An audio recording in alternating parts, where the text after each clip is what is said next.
Welcome to the Head Shepherd Podcast. I'm your host, Mark Ferguson, CEO at Next and Agri International, where we help livestock managers get the best out of their stock. Before we get started, a big thanks to our three fantastic sponsors. Allflex, part of MSD, perhaps better known as Cooper's Animal Health in Australia, offers one of New Zealand and Australia's largest livestock product portfolios with a comprehensive suite of animal health and management products. Heininger is a one-stop shop for wool harvesting and animal fibre removal. The Heininger team have a deep understanding of livestock agriculture, backed by Swiss engineering and a family business dedicated to manufacturing the best. ProA Livestock Equipment have been delivering industry-leading livestock handling systems to producers across Australia, New Zealand and beyond for the last 25 years to improve on-farm safety, efficiency and profitability. We are grateful to our sponsors for their support, helping us bring Head Shepherd to you each week. And now it's time to get on with this week's episode. G'day, welcome back to Head Shepherd. You're with Ferg. Great to have you listening along. Buckle in for a big one this time, team. We have almost an hour of Matt Hood. Matt's an agribusiness banker based up in the Marlborough region of New Zealand at Blenheim. A really great chat. We sort of cover a range of topics around succession, around how to set yourself up for the bank and have success on that front, but also a whole heap of range of sort of aspects around business and governance. And we just wander through a range of different topics. I've really enjoyed this chat with Matt. He's really articulate. He's really clear with his thinking. He's got lots of life lessons and he shares lots of gold. And so, hopefully you're somewhere you can pull over and write a few notes down as he said a few things. There's lots of really good stuff in this one. Before we get into that, a couple of mentions. This week, we have the Hub Live with Melinda Turner, all about minerals, those trace elements that are really critical for livestock health, but are really confusing for most of us. Melinda's here on Hub Live this Thursday, thehub.nextandagri.com. Tune in from wherever you are and make sure you get your questions into us, or you can post them on the night. But we'll definitely be recording that if you can't make it. But we'd love to see you there live so you can ask your questions and get those answered straight away. Also, a really quick mention that Lambex tickets are still available. We're still in early bird timing at the moment. It's going to be a great event. Worked really hard on that program. So make sure you're getting along there to the biggest celebration of the sheep industry for 2026, as it'll be 2028 before we do it all again. So get there and get your team along. Righto, we'll get underway with this week's show with Matt Hood. Welcome, Matt Hood, to Head Shepherd. Thanks, Ferg. Great to be here. Really neat to catch up. Excellent, mate. I was really excited to bump into you in at Middlehurst Ramsdale back in summer and catch up again. It's been a minute, and it was awesome to see you there, and immediately thought you'd be a great person to have a yarn with on Head Shepherd. So thanks for agreeing. Great to have you here. Mate, really nice to be here, and what a wonderful family and business up there at Middlehurst Station, and what a real privilege to be there and sort of share some experience with them around their ram sale. It was a top class day and just an outstanding representation of what good businesses look like, right? Yeah, 100%.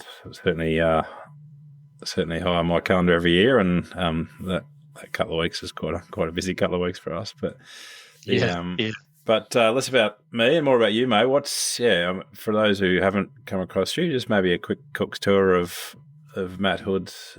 This is your life to now. You're up in Blenheim these days, but how did you get there, mate? I should have given you my wife's number or my mum's number, and they could have given you a bit more colour. Look, I'm based in Marlborough now, and I've been here for 4 years. No strangers to Marlborough. My wife's originally from here, so it's sort of when we took the move over here from the Wairarapa in 2022. It was sort of moving home, and whilst we know where the different valleys are, the Wairau, the Awatree, the Waihopai, and all of the different valleys that are around the traps, we're reasonably familiar with that. It's been really neat getting to know a lot of the people here. But prior to that, I was in the lower North Island in the Wairarapa for 18 years, banking over there, predominantly sort of sheep, beef, dairy, bit of viticulture, did a lot of work in succession and farm syndication. And prior to that, I grew up on a mixed cropping farm, sheep and beef, rice, wheat, oats, barley, canola in Australia, in Griffith, New South Wales. So we had a family farm there, and we also had a vineyard. Mum and Dad had a vineyard as well. So I did a range of different roles from when I finished school to earth-moving contractor, and travelled around Australia and harvesting, and did a whole range of different things. Went to university, as you do, Hawkesbury Agricultural College, and Then ended up with one of the government departments for a while in a Farming for the Future program, which focused around sort of strategic business planning for agribusinesses. And I've just thoroughly enjoyed that and got a real passion and interest in succession planning and family communication through that work. And a couple of ended up with New South Wales Farmers Association for a wee while, and then across to New Zealand in 2004. Got lured by a Kiwi by the sound of that. Yeah, we did. Yeah, we met in London all those years ago, and now settled here. We've got 3 daughters. Georgie's 24. She's in Christchurch working with Jamie Kay and in a marketing role there. They bought Merino kids as well, so working with some of the fine wools. Middle girl Marguerite's here. She's working with Hunter's Wines, and Amelia, my youngest, is just finishing school. But having 3 daughters, Ferg, you have to remind them sometimes that you only work for a bank, you didn't rob one, right? So, yeah, exactly. But, wouldn't swap them for anything else in the world. Yeah, excellent. I'm convinced that the way that New Zealand keeps its population alive is sending everyone to London to pick up a partner and drag them back to New Zealand. That seems to be the best way to keep the population somewhere near stable. Yeah, exactly. Yeah. Anyway, it was nice to be one of the only people sort of flying from Australia to New Zealand, not from New Zealand to Australia. So that's right. It's been a fantastic 20 odd years here, and we just love it. It's great. Yeah, and having done the same thing, I used to joke about someone had to backfill the planes, so that was how we ended up in here as well. But yeah, no, 100% had the same experience as you. Loved it here, and still love it here. We'll get into some of those, I guess more of the professional life and into that succession planning and I guess building equity partnerships, a lot of things that you've been heavily experienced in. We might start with a bit of a chat we were having earlier as we're getting organised, and that's around, I guess, skill sets in ag and how that's, maybe it hasn't changed or it continues to change, I suppose. But we've got lots of opportunity to learn how to tie the right knot when you're fencing and run a dog well, and there's lots of mentors in a lot of the hands-on parts of ag. But when we move into the business side of ag, often all of us in our professional lives, we start off on the tools, but eventually if you want to grow, you end up managing people and you end up managing finances and managing things that you didn't even think about and certainly wasn't something a core skill that you've learnt early in your career. I guess, talk us through maybe what ideal training looks like and how you've seen people sort of navigate that process and learning how to be a good manager. Yeah, good question, Ferg. There's no individual pathway, right? Everyone's got their own pathway and their own strengths, and where people play to their strengths and they do really, really well, whether it's sheep and beef or dairy, understanding your animals, understanding your pastures, your feed curves, and making sure that the animals are always eating the right class of feed for the right class of stock at the right time, those sort of basic fundamentals. We call them basic, right? But they are a pretty important part of performance. Yeah, and as people grow into their roles, the importance of being able to not only manage animals and pastures, but to manage people, manage finances. And sometimes we find that people sort of hit their ceiling, and it's no disrespect, but they sort of hit their ceiling because they're really good at those fundamental pieces, but they struggle when it comes to the staff management stuff. Yeah, what's the old saying is management would be easy if it wasn't for people. Yeah. And we say that flippantly, right? But everybody's different. So trying to, as people sort of grow into their career and if they want to grow into a scalable business, having a bit of a focus and seeking some help and support to grow their capacity and capability to manage people really, really well. If I digress for a moment, I used to chair a national agribusiness group, and we had a meeting over in Nelson years ago, and we had the great John Palmer as our after dinner speaker, and one of the members said to him in the Q&A time, said, "John, I'm just in awe of everything you've achieved. What's your secret?" And he said, "Well, I don't." Good question. I think the secret is you just don't let your ego get in the way of a good decision. And you can see people sort of tucking that little silver bullet away in their pocket going, don't let your ego get in the way of a good decision. And just out of interest, I said, "John, help us understand what you mean by that." And he said, "Matt, it's like this. My job in these businesses," and bearing in mind, John had been voted Chairman of the Year 3 out of 4 years in a row, I think, in New Zealand. He said, "My job running these businesses is to make sure we're employing people who are far smarter than I am to do the jobs we're asking them to do. If we don't, the business will only ever go as fast as me, and I'm not that good. And I thought that was real gold. And for a lot of us in our farming business, we say, well, when's the last time we set out to employ somebody who's far smarter than what we are to do the jobs we're asking them to do? We do to some extent outside of the business or around the sides of the business with our accountant, our advisors, our legal and our bankers, those sorts of roles. But when's the last time we set out to find somebody and employ somebody who's far smarter and better at doing some of those fundamentals or other aspects of the business than what we are? Yeah, and I think there's lots of good analogies in life around that sort of stuff, and something that think about constantly. And I guess we operate in a business where it is only about people. We don't have any assets, or none that none that are much worth a lot anyway. And but I guess getting the right people is always critical to business. But I think increasingly in farming that will be the case. And I guess being an employer of choice is something that is becoming an increasing priority as the labour market gets a bit tighter for those top end managers that you want to be bringing into your business. It's certainly an interesting place to play. I think that's a really good point, Ferg, that whole concept of employer of choice. Oftentimes we ask people about the KPIs in their business, and they'll talk about wanting to have the highest lambing percentage or the highest growth rates to weaning and a range of other different metrics. But not often do we hear people talking about how they want to be an employer of choice and what they're actually doing about those things to achieve that outcome. Yeah, we're more and more reliant as businesses get bigger, and that's what's less farmers, bigger farms. So we are more reliant on people and our ability to manage people and manage them really, really well so that they feel fully engaged, inspired, supported, and they're growing at the same rate or faster than what we are.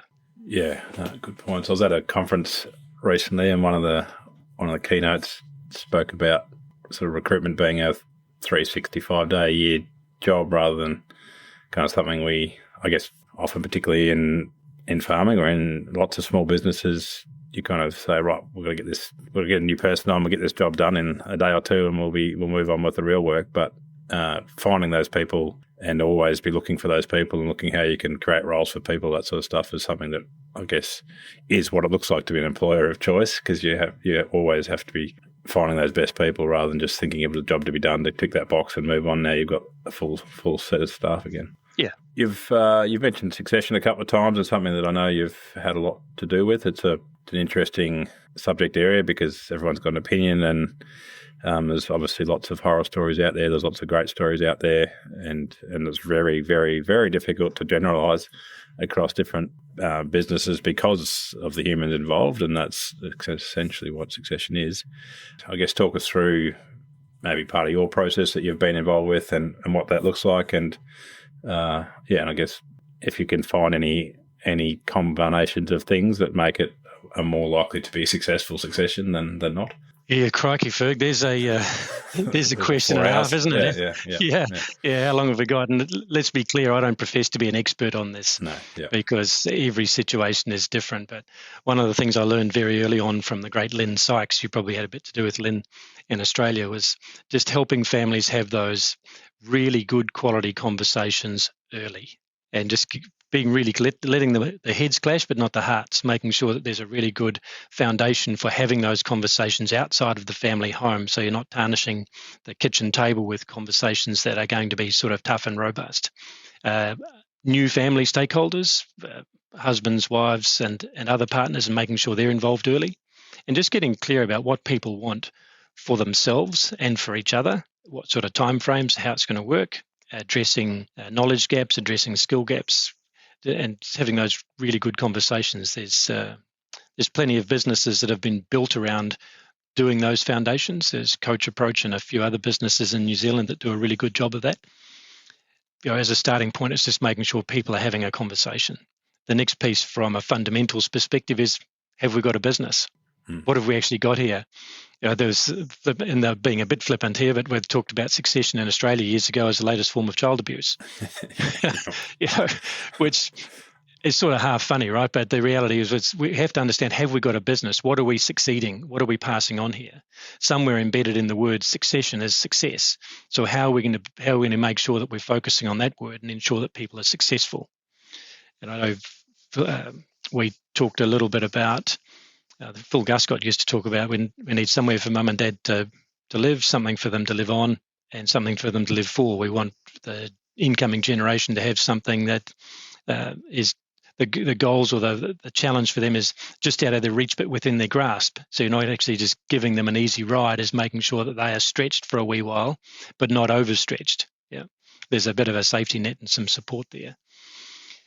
We often focus on the next generation coming in, and we forget about the generation that's provided that opportunity. And in Australia, I think there was a lot of stuff that was always around somewhere for mum and dad to live, something for them to live on, but we forgot about the something to live for piece. Yeah. I remember facilitating a workshop, I think it was out at Booligal, and we were talking about the whole concept of succession and moving off the farm. And one of the older guys in the room, he said, "Matt," he said, "no way I'm moving off the farm." And I said, "Oh, really, Bob? Why is that?" And he said, "Nah." He said, "All my mates that have moved off the farm, they've been dead within 5 to 10 years. You go, "Oh, crikey, that's a bit confronting, right?" But when the live for piece was, what's their purpose? So when they've left the farm, what's their purpose? Because for a lot of people in farming, who they are is what they do, and what they do is who they are. So when you take away what they do, they can sometimes lose a sense of who they are. And, Doug Avery here talks about that sort of love, connection, purpose, and hope. So what's the purpose when you've left the farm business? What's your role now? It doesn't just stop. There are other things that you can do to provide support and mentoring, not just to your family's business, but potentially to others, because those skills and that knowledge that people have built up over years just doesn't disappear, and it's still relevant. Yeah, no, really good points. I think there's all that good science around the blue zones or whatever they're called, that where I think everyone sort of looked at, is it omega-3s or is it a fish diet or what has it been that keeping people alive? And I think, I don't know, there's different takes on it, but purpose rates pretty highly in that, where they're still involved in family dynamics and keeping and having a real role to play and have a purpose is a big part of living to long ages. So yeah, so you can see why in agriculture, well, everyone loves, well, lots of the older generation like to hang around on farms, and I think making that possible and a real part of that business is a pretty critical part of successions I've seen go well. Yeah, so I think if we recapped on that, it'd be just making sure that families are having those conversations early and in a structured way with some support, because they won't always go well. There will be some times when the emotions hit the high points, and that stuff needs to be managed, because you can forgive what people say, but it's pretty hard to forget. And if in those moments some damaging stuff's said and done, then it can be a bit material, right? So it's making sure you've got some checks and balances and some protection mechanisms in there for the family. It's making sure you've got a business. So what are the fundamentals of it? What's the balance sheet? What's the viability piece? What's the next generation bringing to it, either in terms of capital and capability? So are they going to be as capable or more capable? So how do we make sure there's a pathway for them to ensure that when they hit the ground running, not only can they manage the cows and grass and the sheep and grass and the fertility and other things and staff well, but they can also stay right on top of the business financials, and they've got a really good team around them to do that stuff. Yeah, excellent. Matt, I want to we've talked about communication a couple of times already, and whether you know this or not, I think you're well up in the top group of communicators in agribusiness, and I've seen you operate a few times. We haven't spent heaps of time together, but every time I have seen you in front of a crowd or just in conversation, always been in awe of your communication skills. Was that something that you kind of were born with, or have you actively worked on how clearly and articulately you can communicate? Ferg, it's a lovely thing for you to say. Thank you. And it's not something I necessarily believe myself, right? But I take your feedback and thank you for it. It's just something you just have to keep working on. You just have to keep working on. And I don't think I'm particularly good at it, but I'm very conscious of trying to ensure that we deliver messages in a way that tends to resonate with people, so they can do something with it if it's the right information for them. Yeah. You've clearly been in New Zealand long enough for the humbleness to wear it rub into you, mate. You lost a bit of that Aussie arrogance, but yeah. Yeah, that whole communication thing's interesting. And if I hark back to a workshop I was running in Australia years ago, it was part of that property management planning work we were doing, and it was a day on communication and succession. And we had a couple of activities to do with this group. So you can imagine standing in front of a room in a hall in the country with probably 25 or 30 people there. There's mum and dad, the son and daughter-in-law, or daughter and son-in-law, and some of the business stakeholders. And we're talking about communication. And I still don't know why I did this, but I just said to them, I just want you to close your eyes for a minute. You see everyone sort of closing their eyes, one eye's half open, thinking, what's this fella going to do? So I just wanted to think back to school and maybe just think about one of your maths teachers. What do they look like? What do they sound like? What do they do? Maybe think about your geography teacher, science teacher. And you could see people sort of smiling and their facial expressions with their eyes closed. And I said to them, now I want you to think about your communications teacher. And I'd say probably 90% of the people in the room opened their eyes like they'd been hit with an electric cattle prod. It's like, what? What do you mean? Because they couldn't imagine it. So who taught us to communicate? And it was a really, really interesting conversation with this group of people to start thinking about, well, who did teach us to communicate? What are the patterns that we've got within our communication styles that are really helpful? What are the ones that we've got that are not? What are some of the things, if we can just start having better conversations as families and as businesses, what are some of the things we might need to address so we can be better at communicating with each other in the future? Because no one necessarily at that time actually taught us to communicate. It's a learned behaviour. Yeah, and I think it's something you have to be quite deliberate about it, particularly early on if you're trying to retrain the way you communicate. It's something that if you don't think about it, you'll just keep doing it the same way. But yeah, I'm imagining that there's some sort of been some deliberate effort on your part at some point in that career. The other part of, well, the reason we need to be good at communicating is to maintain good relationships. You've shifted regions a few times, and agribusiness banking is very much relationship based. What are your sort of core principles of, I guess, earning trust and when you sort of starting new business with people? What does that look like? Yeah, I hate to use an old saying, Ferg, but it's sort of seek first to understand, then to be understood, right? Because people have got goals and aspirations in and around their business. The stakeholders in there will have some of the same goals and aspirations, and some of the stakeholders will have different ones. And if I'm clear about what it is that's driving them, then I know that I can help them the most, either with something I bring to the table or someone that I can bring to the table. You know, whether it's bringing a business like NextGen in to help people with their business, or an accountant, a solicitor, an advisor, somebody that can help them. But I think the key thing for me is just making sure that I'm really clear about who these people are, what their key drivers are, what success looks like, and what they're looking for from me. Over and above having that sort of foundational piece is giving them an understanding of how I'd like to operate with them, the level of transparency, honesty, integrity. You know, if there's a problem, let me know, right? We don't want surprises. They don't want surprises. So how do we make sure we're setting up a business structure and rhythm within our relationships where we can catch up on a reasonably regular basis and just check in on what's changed? Yeah, excellent, thank you. If we expand on that a little bit further and head into, I guess, what it looks like to be kind of good for your bank, I suppose. Obviously, you'll have experienced lots of different people bringing their maybe even shoeboxes of receipts or whatever through to people with great spreadsheets and like full business analysis before they rock up and ask you for a bit more money or a bit more leniency on a loan or something. I guess some people view their bank as a very much a business partner, and other as kind of the enemy a little bit. And obviously the former is where we want to get to. But I guess, what does it look like from your side of the table for farm business to be kind of good at managing their banker? Yeah, another really good question, Ferg. I think that I've been really privileged to work with a lot of fantastic people, just fantastic people who are really passionate about what they do, really clear about what they're wanting to achieve, and clear about what they're good at and what they're not good at, and where they'd like some help, whether it's from me or from someone else. But yeah, I guess the key thing is that they're on top of their business. They know what's going on.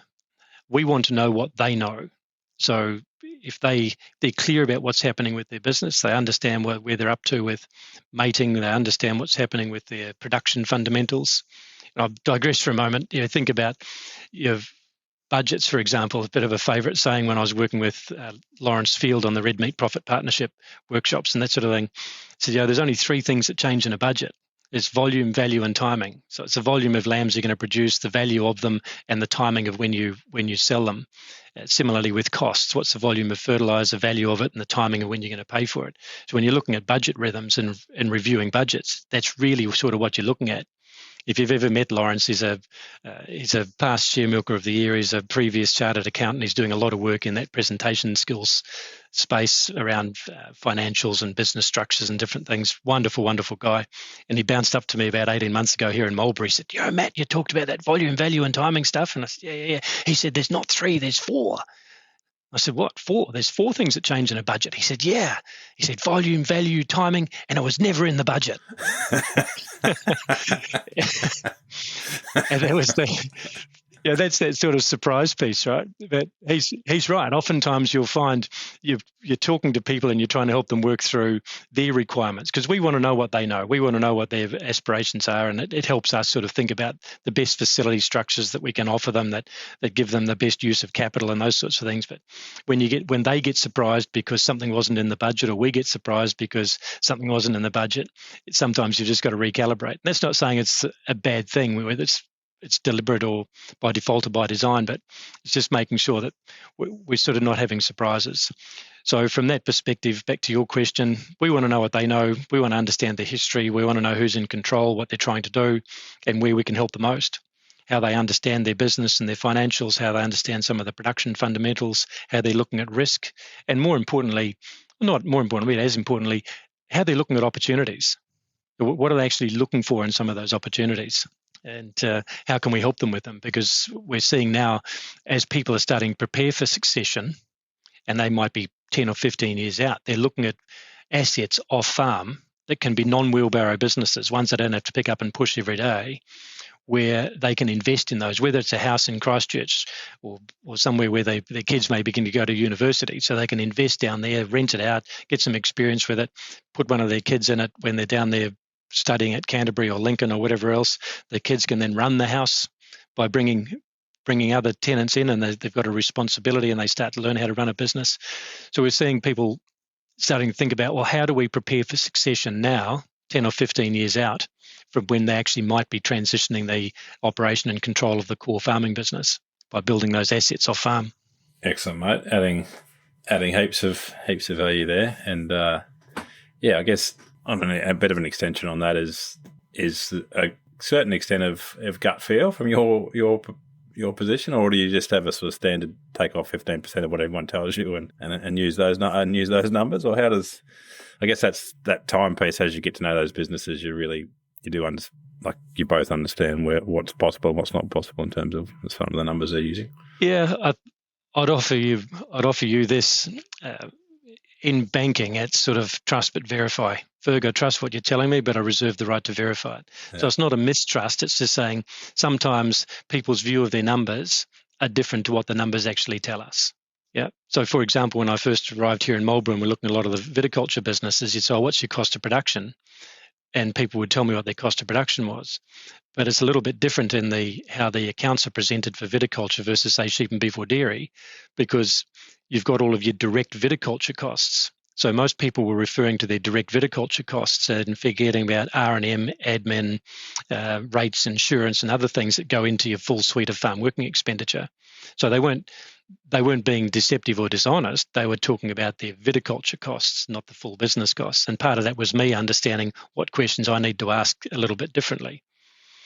So it's trust but verify, right? So I trust what you're telling me, but we want to verify it. Why do we want to verify it? Because we just want to make sure that we're all talking about the same stuff. Yeah.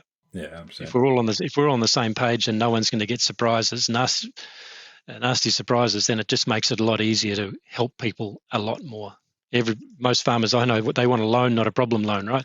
Yeah. So how do we make sure that they've got a loan that's going to help them achieve their objectives and not compromise their position?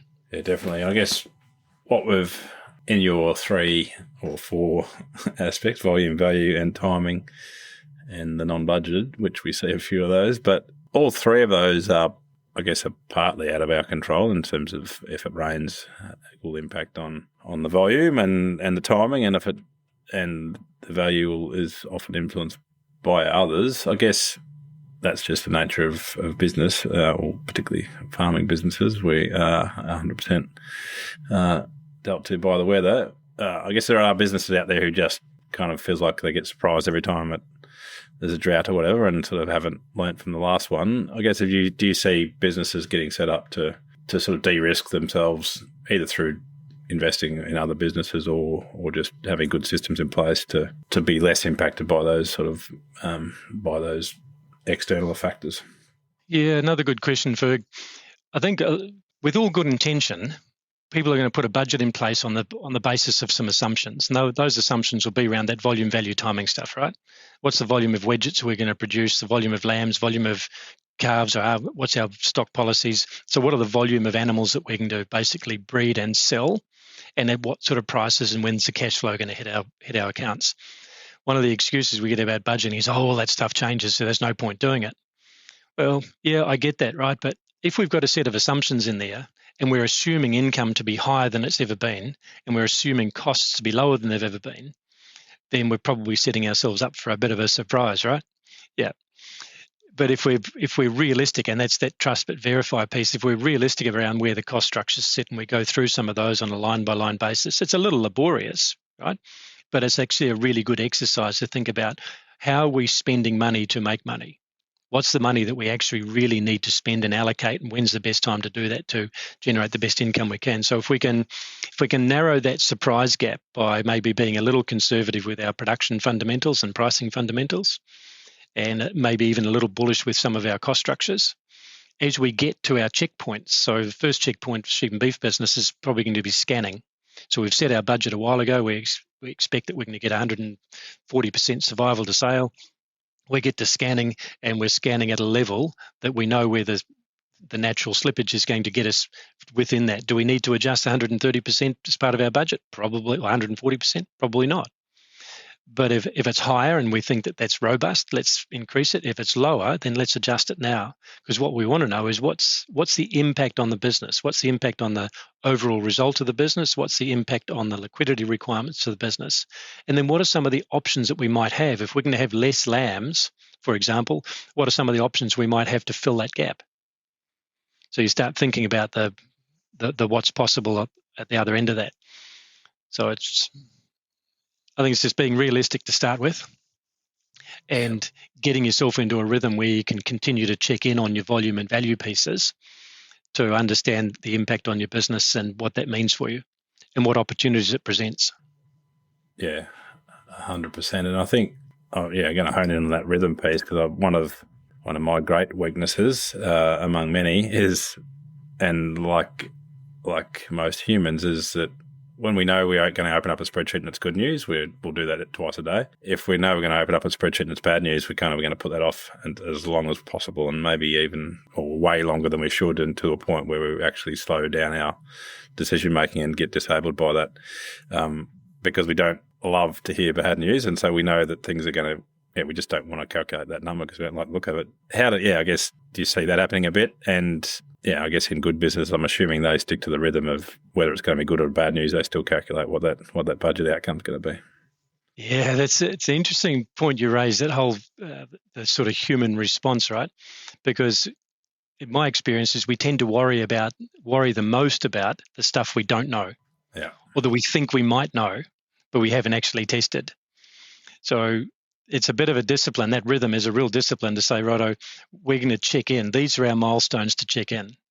From a dry stock system, sheep and beef farming system, that's really going to be around those production hurdles, scanning, docking, tailing, whichever island you're in, and then weaning, right? So you've got some natural check-in points around those things to retest your assumptions. You can then have understand what's happening with your cash flows from there. And you've also got, sitting behind that, a lot of people now have got some really good tech forecasting their feed-based systems. And they put a lot of work and effort into that, because that presents the opportunity or the risk. So if we haven't had rain by these points, what does this mean? What do we need to do? Do we just carry on and see what happens and end up with a whole heap of light stock? Or do we start selling stock a bit early? I remember working with one of the consultants in the Wairarapa years ago, Sully Alsop, and they were doing a lot of work on this sort of feed planning and forecasting. And he said the people that were doing the forecasting, feed planning, forecasting really well were making decisions to buy or sell sort of 30 to 70 days in advance, I think, from memory. And if they're buying earlier before the market moves, the question was asked to me, so what's that worth then, Sully? What is it worth? And he went back and did some work on it, and he said, well, it's worth sort of $5 to $15 on either side. So if you're buying a little bit earlier before the market starts to lift, then you're buying at sort of $5 to $15 a head less on these trade lambs. And if you're selling before the market starts to really collapse because things have gotten dry and hard and people are trying to exit stock, if you're selling early because you can see that your feed base is disappearing, it's not going to be there to carry that amount of stock, it's another $5 to $15. So $10 to $30 a head is worth having, right? Yeah. It's a worthwhile investment when you're thinking about just monitoring some of those other things and putting some what ifs in there. So what if it doesn't rain? What does it look like? What if we only get half the rain? What does that look like? What does it mean for the things that we need to be doing 3 to 6 months down the track? Yeah, I think the discipline around some of those sort of decision-making systems is to stick to the course as well, because often you can maybe do that the first year and you get an out-of-season rain and the price drops or it lifts or whatever and it went the other way than what you expected, and so you didn't make that $5 to $15. But yeah, often we see people get maybe a bit gun-shy from making those decisions. But I think separating out what is a good decision versus what the outcome was is pretty important. Like, you need to say, well, that was a good decision with the information I had at the time. It turned out differently, but the law of averages is that 9 times out of 10, that's going to be the best decision to make. Yeah, the whole decision-making piece is interesting too, right? Because sometimes when people are under stress or pressure, the only decision they make is not to make a decision. Yeah. And it's not that helpful. And that's where I think those wider relationships are really helpful. And it's also looking outside of your own region and thinking about where are the opportunities. So if the Wairarapa region's gone really dry, but they've had a really good scanning, there's likely to be some lambs coming out of there that you can pick up at a reasonable price, and it's gone well here. You've got a good feed base and you can ship them in and fatten them up and sell them off and make a good twist out of them. So it's looking a bit more, a bit wider than just your own farming business in your own region. And most farmers do that anyway, right? They're just enormously well connected and they're interested in what people are doing and what's happening in their markets. But it's just sort of bringing it back and saying, well, what does that mean for me and how can I capitalize on that? Yeah, and how do I pivot with that new information, which is important. This is a bit of an abstract example, Ferg, but I've been done a lot of boating, but never done a lot of sailing.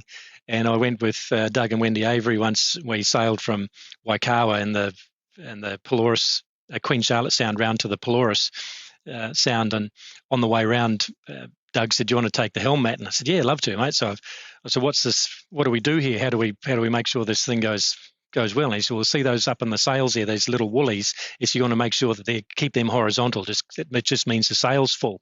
Oh, beauty. So we're just sitting there yarning away and I'm playing with the tiller and making sure that the boat's on an angle where the little woolies are horizontal and da-da-da. And we looked back at one point and there's a boat coming around a point way back behind us.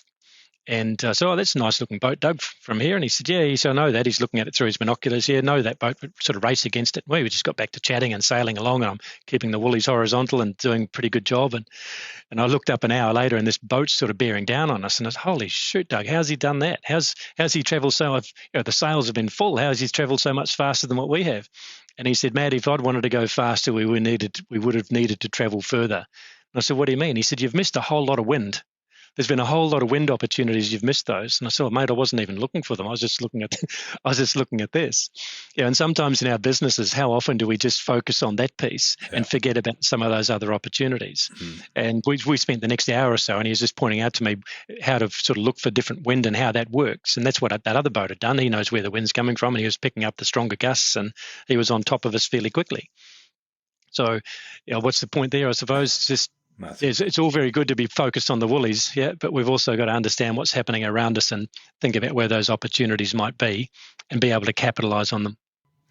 Yeah, and I think, a risk in livestock businesses is focus on things like scanning percentage, because it's a really clear number that we can work on every year. But if it costs us $10 more to get 0.1% more lambs or whatever, like it's the actual, there won't be money falling out the bottom of that decision. So yeah, getting really focused on one of your parameters, and forgetting about things like cost of production associated with that is a risk. And we do see that happening a bit with when we get really focused on production numbers, not on sort of what margin that will actually create.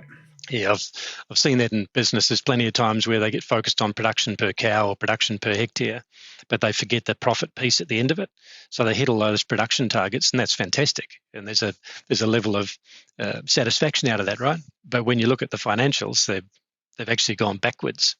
They've produced more milk or produced more beef or whatever. But they've actually gone backwards, which it's a bit of a challenge to get that piece right. Yeah.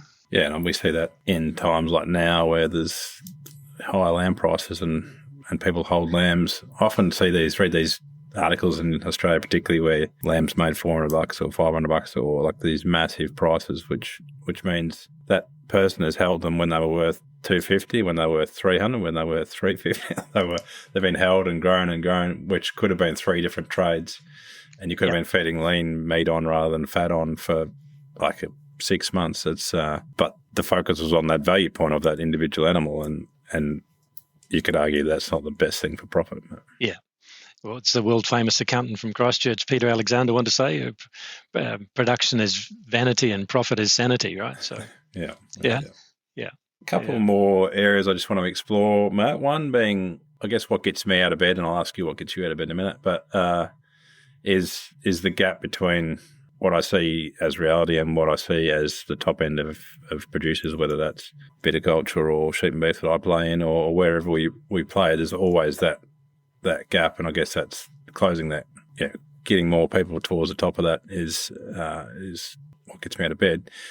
What role we've seen, and this is not asking anything about the bank that you work for, policy or any other bank's policies, but we've seen the banks starting to get involved in like getting different rates for different environmental outcomes on farm, and so starting to get involved in different things that may have been not something that was traditionally done by banks. Do we see a role in the future where banks are lending differentially based on how good your RAM team is or how good your production is, and are you using the best scenario out there? Like there's a lot of risk that is inherent in businesses because they're not using known technologies that drive profit, or that sort of just sort themselves out in the great wash up.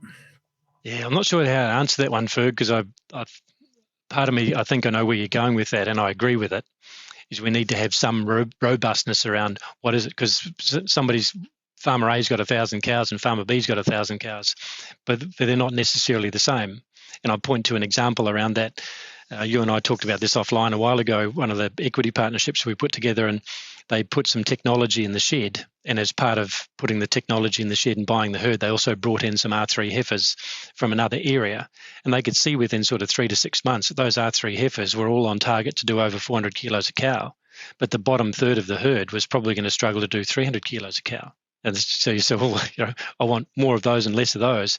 But you can see that you can see that quite quickly, right? And you can make those decisions and adjustments relatively quickly because you're looking at the production pretty much on a daily basis. The challenge with the sheep and beef piece is we don't often see that until the end of the year when we get to lambing and docking and those sorts of things. But some of that measurable stuff is also lost a little bit along the way. It's a lot harder to see.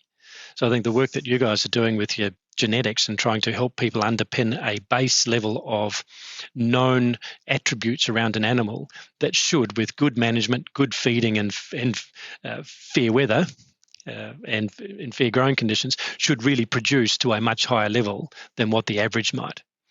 But I'm not sure how that would necessarily be reflected in a banking proposition.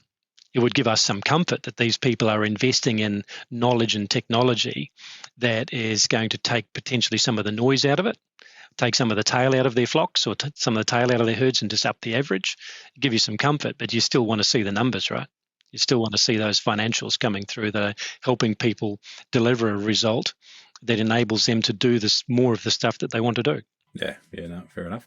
The other piece I wanted to just explore a little bit is sort of governance in small business. And often, I guess we think of farming as small businesses, owner-operator, and maybe a couple of others associated. At what scale have you seen where governance becomes important, or is it not about scale? Is it just about discipline? And I guess governance can take a range of forms. We don't need a board the same calibre as BHP, but you do need some good structures that take decision making away from the emotive piece that can be just owner operator or daughter working with dad or whatever that combination is. How do you view governance in agricultural businesses, and what does good look like? Yeah, another really good question, Ferg. I think oftentimes we see people have either they either have none, informal or formalised governance structures. The informal stuff tends to be sounding boards.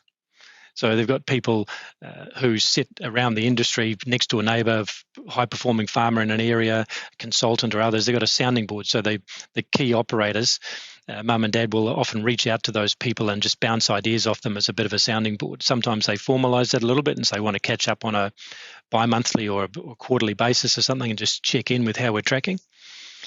Then you get to the advisory board piece. So they formalise that structure, and they've got oftentimes an accountant or a farm advisor who sits around the table with them on a reasonably regular rhythm, just to check in on those volume, value, timing pieces and how they're tracking and what's happening. And they check in with Next Gen when they're coming in and doing some of their work and making sure that everything's sort of tying together.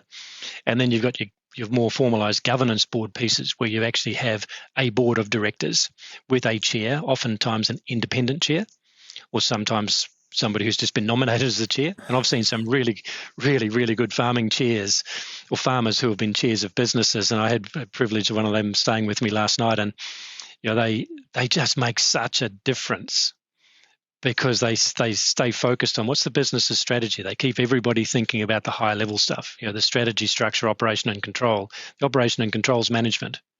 In fact, put some of these equity partnerships together, and of course they normally end up in a company structure or a limited liability type structure. So you will have a board. You will have a formalised board. But people you can jokingly talk about the different hats you wear, because at one point you're wearing the governance hat, sitting around the table talking about strategy and structure pieces. But then you're actually putting your management hat on when you're talking about the operation and control stuff. And at some point, you might have to sit there with your governance hat on and sack yourself as the manager if you're not performing to the level that the business needs, right? Yeah. So there's a little bit of flippancy there, but I think there's a real role, especially as people are making changes in their business and as they get clearer about how they want to maybe leverage their balance sheet or leverage their skill sets and try and grow within or outside the business, to have other people around them. And that goes back to that John Palmer principle. We want to bring people in who are better at the stuff, better than us at doing the stuff that we need to get done. And we will grow as a result of that. And those people will change because we'll be looking for other skill sets over time. So I think there's a real role for that governance structure, whether it's at a formalised board type level with an independent chair or a nominated chair, at an advisory board level or at a sounding board level. But it's how people are wanting to use that to achieve the stuff that's important to them. Yeah, no, thank you. I said before, I asked you what gets you out of bed. What drives you? Well, I'll just ask that question. What when you're on your way to work every morning, what excites you most about your role? Yeah, good question, mate. Making a difference. Yeah, just making a difference. I don't have a mortgage and all good ideas, right? I'm not that good. But interacting with people where we can sort of problem solve, toss a few ideas around, think about what's next, and the aha moments when right, I've got a plan, I'm into it. Sometimes you see people that are stuck. We talked earlier about sometimes when people are stuck or a bit stressed, the only decision they make is not to make a decision. And it's getting them to talk about some of the things that are on their mind, sort it out, put it on the table, poke it around, say what's important, what's not, so what are we going to do now? And to see them sort of move away with that sort of clear purpose and next steps. Just, the thing I really enjoy is making a difference. I love the people I work with. It's really cool industry, whether it's viticulture, sheep, beef, dairy, aquaculture. There's just some fantastic people out there who are wanting to do good things. And being part of that gets me out of bed every morning. Just being a small part of it, right? Thanks, mate. Really, really appreciate the honesty there. This is a question we ask everybody, but I didn't give you any notice, but I'm sure you can answer it anyway. And that is, who's the best human you've had the opportunity to learn from, and it doesn't have to be one. Oh, shoot, Batman. That's, yeah. And you'd be a bit hard pressed not to talk about your own parents in that regard. Yeah. And I look at a lot of the things that I've learned from Dad over the time, who was a very successful farmer, and Mum, who supported him thoroughly through both his farming career and the aggressive approach he took to learning. When we bought the vineyard, he wasn't a viticulturist, right? But within sort of 6 to 12 months, just his aggressive approach he took to learning. There's lots to learn, and the more I reflect on my early experiences growing up on the farm and around the farm, and some of those people, yeah, but certainly I'd be remiss not to acknowledge the significant impact they've both had. Yeah. But then there's a whole suite of other people that you're just so privileged to mix with. The Doug Averys of the world, the Shane McManaways of the world, the Richard Greens and the Colin Glasses and the Connor Englishes and the Leone Guineys, people that you've had the privilege of just sort of mixing with through different groups and places over time. It's I couldn't nail it down to anyone in particular, but I could point to things that I've learned from all of those people. The little specks of gold that you pick up, and I mentioned the John Palmer piece earlier. They are they're the game changer. We go, aha, when's the last time we set out to employ somebody who's far smarter than what we are? Because human nature, unfortunately, is oftentimes we don't. Talk to me quickly about that, or you can take it a long time, as long as you like, but you may want to do it quickly. But what does an aggressive approach to learning look like? So what did your dad do that sort of set him apart from others? We can all envision that in our head, but I'll be just keen to hear what you say. Yeah, well, let's not focus on. I'm happy to come back to Dad by way of example, but I talked about our strategic link group, and Mark Tavendale organised for a guy to come and talk to us in Christchurch, talk to our group in Christchurch, and he was in the building industry, and he talked about his experience through the earthquake and what had happened. And he's telling us about how he's sitting at his desk, this lovely big mahogany desk, and he had his natural brick walls, sort of 3 bricks deep and all that sort of stuff, this beautiful office in Christchurch. And he said the 3 things that struck him that day when that earthquake hit was, man, that's a big one. And he's watching the wall sort of wobble like liquid. And he said, yeah, that shouldn't do that. The second thing that struck him watching that was, I'm going to die today. And the third thing that struck him was the brick wall, right? Flippancy aside. But he then went on to talk about, as he picked himself up and dusted all of the rubble and things off, he didn't necessarily say this, but the inference was, man, there's going to be some opportunity here. Yeah. And that's a mindset piece, right? Man, there's going to be some opportunity here.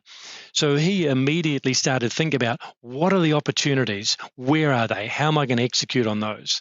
And he used to play golf with his insurance broker every week, and they'd come around for dinner once a month, and they'd chat away, and they had a really good relationship. But when it came to getting access to his insurance funds so he could execute on some of these opportunities, he was struggling to do it in the timeframes that he wanted. So his comment was, I had to aggressively upskill myself to understand insurance so I could go to the underwriters and I could follow the process and I could get what I needed in the time frame I needed it to execute on the stuff that I wanted to do. And I think it was that's an example of that sort of aggressively upskilling. He didn't know anything about insurance. There was a high degree of trust that his insurance broker knew everything that was going on, and he would have, right? But there was a bit of an unprecedented event. But in order to get past that, he had to aggressively upskill himself. So he was on the phone to London and the States at 2 o'clock in the morning, talking to people so he could understand how the whole process worked and then how he could get access to those funds. So if I think about Dad, the opportunity came up to buy a vineyard down the road from our mixed cropping and livestock farm, and he thought about, well, I like it. He liked the idea of it.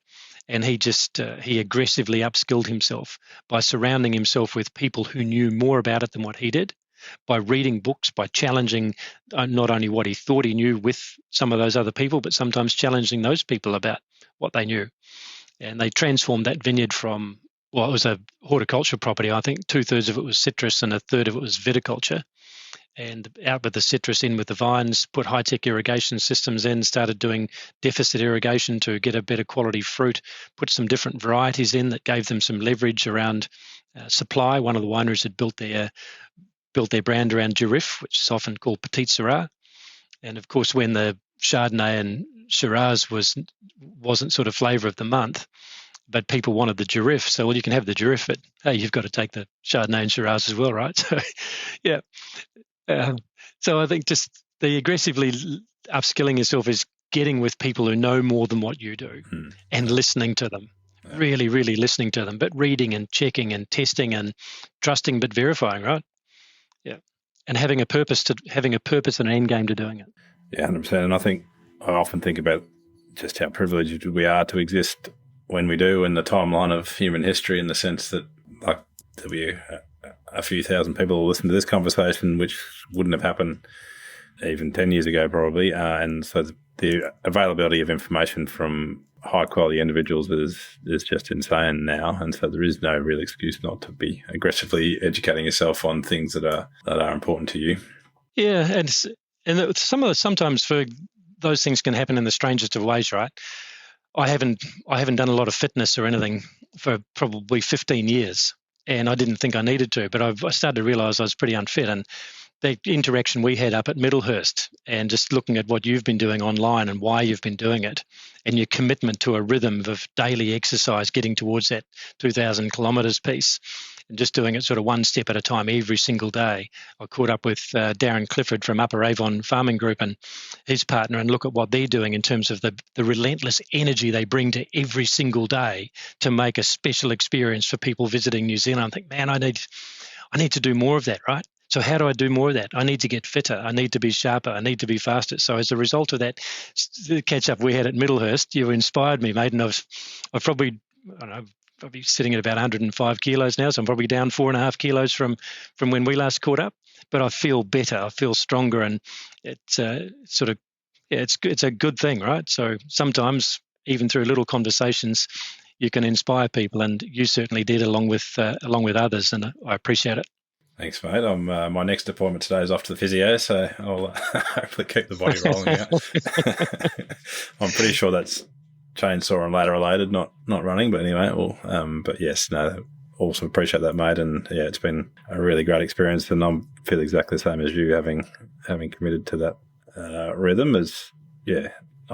I found myself dragging sheep out the other day, checking feet, and I got about, I don't know, through 30 or 40 of them or whatever. And I thought, geez, I should be. Last year I would have been panting by now. I would have been an absolute mess, but I was actually sitting pretty comfortably. And it is amazing when you realise that you actually, and certainly not as fit as I could be, but a lot fitter than I was. And it's just how much easier life is when you are to have that fitness. And I don't know how you feel, but my head is way clearer when I'm exercising. Yeah, absolutely.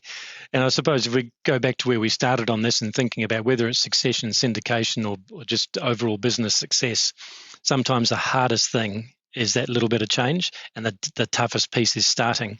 Yeah. And I've just found that starting on the fitness journey has had so many other benefits when it comes to how I interact with my family, with my peers, and hopefully with my clients.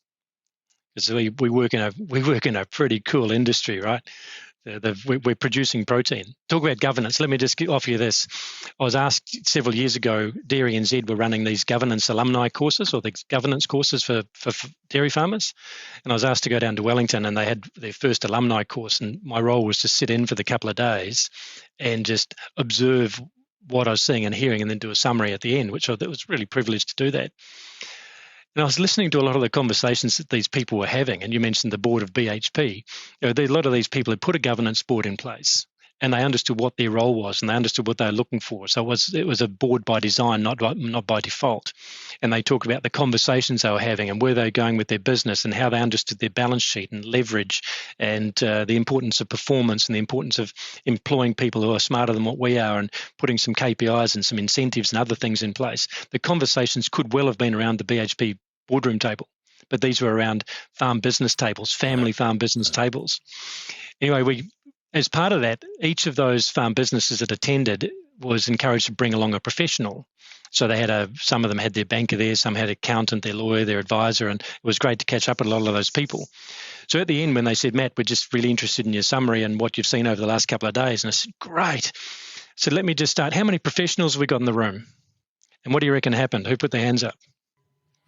Zero. The lawyers, the accountants, the bankers, right? They all put their hands up and said, man, I've had the privilege of working with you guys for the last sort of 2 days and listening to the conversations you're having. You guys are professional food producers. the businesses that you run, the intensity with which you run them, the integrity with which you run them, the passion with which you run them, and the disciplines with which you run them, none of those conversations would be outside of scope in any other corporate business around New Zealand or anywhere else. But you're doing it because you're professional food producers. So when you think about it, who are all the professionals here? So can I just get an indication of how many professionals we've got in the room, right? And everyone puts their hands up. I know that's a bit flippant and it probably a bit fun, but it's actually acknowledging that what we're doing in these businesses, we are professional food producers. You look at what Middlehurst are doing with their Kaikoura store and the products that they're producing. And there's a whole range of other people around New Zealand. Okay, they don't all have outlets like that, but the care and the support that they wrap around themselves to bring a really good quality protein product to the market. We are professional food producers and we should be really proud of it. I'm certainly proud to be involved with a lot of people and businesses and the whole concept of providing good quality food for our community and others. It's pretty enriching industry, really. That is an absolutely stunning way to end this podcast, Matt. It's been a real pleasure chatting with you. Before we started, you sort of were thinking we wouldn't have much to talk about, but I could literally continue this on for hours, and I'm absolutely thrilled that I'm bringing your brilliance to a couple of thousand people that probably haven't heard you speak before. So that's pretty exciting for me. But yeah, really appreciate your time today, and keep up the good work, and look forward to catching up when I'm up in Marlborough, which is only a couple of weeks away. Yeah, absolutely. Looking forward to having you here, Ferg. It's going to be a really, really good day. And Beef and Lamb has certainly knocked that day out of the park, I think, with the lineup of speakers they've got. And it's really timely topics and content that will be brought to the table for our local people here. So well done to Beef and Lamb, and looking forward to seeing you here, mate. Thanks, mate. Thanks for listening, and thanks again to our three fantastic sponsors. Heinegger, who are proud world leaders in the manufacturing and supply of professional sheep shearing and clipping equipment. Allflex Livestock Intelligence, part of MSD Animal Health, offer extensive livestock product portfolio focused on animal health management, all backed up by exceptional service. ProWay Livestock Equipment offer turnkey solutions from design through to professional installation and specialise in facilities that are tailored to your specific operation for all livestock species. We thank these three great companies for their ongoing support of the Head Shepherd podcast.